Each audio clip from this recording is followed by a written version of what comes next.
नमस्कार। चलिए आज चलते हैं एक ऐसे मैदाने जंग में जहां तलवारों से ज्यादा मन के अंदर लड़ाई चल रही है।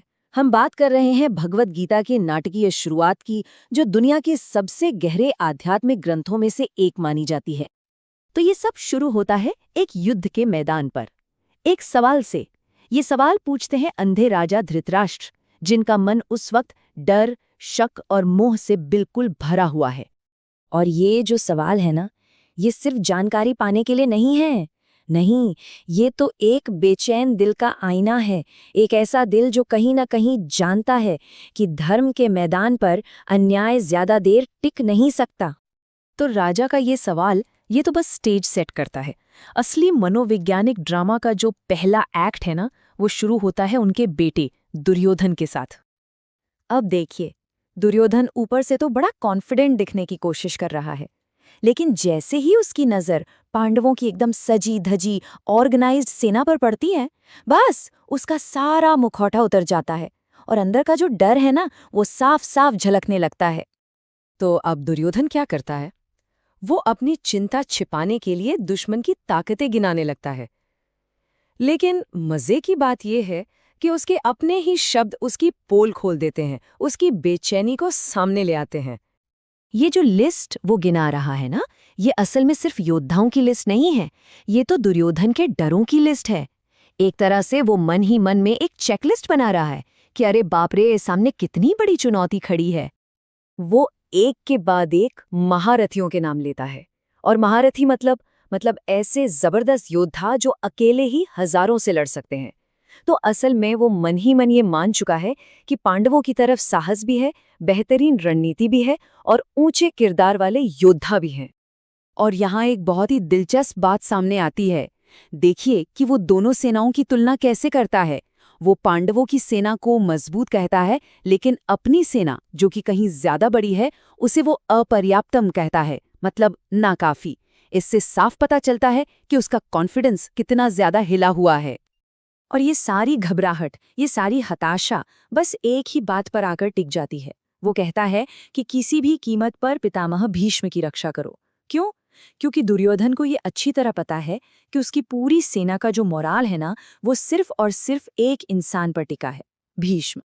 तो अब ये जो तनाव है, ये जो टेंशन है, यही युद्ध की पहली आवाज में बदल जाता है।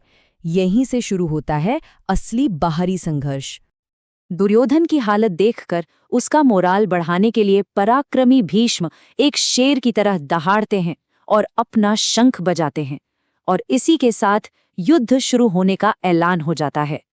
और बस भीष्म की शंख बजाते ही कौरवों की तरफ से शंख, नगाड़े, तुरहियां सब एक साथ बज उठते हैं। एक जबरदस्त कोलाहल, एक शोर जो सिर्फ पाश्विक बल और आक्रामकता दिखा रहा था। और फिर उस कान फाड़ने वाले शोर के ठीक उलट आता है पांडवों का जवाब, एक शांत लेकिन कहीं ज्यादा शक्तिशाली जवाब। और इसकी शुरुआत करते हैं स्वयं भगवान कृष्ण अपने दिव्य शंख पांचजन्य से, जिसकी आवाज में दिव्यता है, धर्म है। श्री कृष्ण के बाद गूंजती है अर्जुन के शंख देवदत्त की आवाज। ये ध्वनि प्रतीक है उनके अटूट शौर्य का और न्याय के लिए उनके समर्पण का। और फिर आती है भीम के शंख पौंड्र की बारी, और उसकी आवाज कैसी है? एक जबरदस्त गरजती हुई ध्वनि, जो जैसे ऐलान कर रही हो उनकी अपार, उनकी बेहिसाब ताकत का। तो समझिए, पांडवों की तरफ से ये सिर्फ शोर नहीं था, ये एक सोचा समझा शक्तिशाली मनोवैज्ञानिक हमला था। ये आवाज थी धर्म की, एकता की, और इस बात की कि उन्हें दिव्य समर्थन हासिल है। और इसका असर, इसने धरती को हिला दिया और कौरवों के दिलों को चीर कर रख दिया। और बस यहीं से कहानी का फोकस बदल जाता है। बाहरी युद्ध क्षेत्र से हम सीधे पहुंच जाते हैं मन के भीतरी युद्ध क्षेत्र में। और अब कहानी के हीरो अर्जुन सेंटर स्टेज पर आते हैं।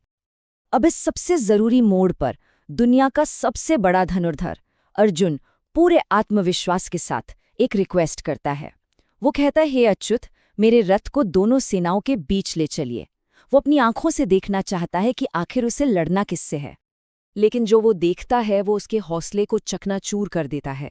वो देखता है कि उसके दुश्मन कोई और नहीं बल्कि उसके अपने ही लोग हैं। उसके दादा, उसके गुरु, चाचा, भाई, बेटे, दोस्त सब सामने खड़े हैं। और बस यही वो पल है जहां एक महान योद्धा टूट जाता है। उसका कर्तव्य उसके मोह से टकराता है और एक साधक का जन्म होता है। उसका मन ऐसा टूटता है कि उसका असर सीधे उसके शरीर पर दिखने लगता है। वो कहता है, मेरे अंग शिथिल हो रहे हैं, मेरा मुंह सूख रहा है, शरीर में कंपन हो रही है। सोचिए, वो अजेय योद्धा जिसके हाथ से गांडीव कभी नहीं छूटता था, आज कह रहा है कि उसके हाथ से धनुष फिसल रहा है, कि वो खड़ा तक नहीं हो सकता। और फिर वो कहता है, हे कृष्ण, मुझे न तो जीत चाहिए, न राज्य और न ही कोई सुख। मतलब एक ही पल में वो सब कुछ छोड़ने को तैयार है, क्योंकि उसे लगता है कि अपने ही लोगों को मारकर जो जीत मिलेगी, वो जीत होगी ही नहीं, वो पूरी तरह से बेमानी होगी, खोखली होगी। तो अर्जुन का ये जो संकट है, ये हम सबके सामने एक बहुत गहरा और यूनिवर्सल सवाल खड़ा कर देता है। सवाल ये है कि जब अपना कर्तव्य और अपने ही लोग आमने सामने आ जाएं, तब एक इंसान को क्या करना चाहिए? और यही सवाल उस दिव्य ज्ञान के लिए जमीन तैयार करता है जो अब गीता में सामने आने वाला है।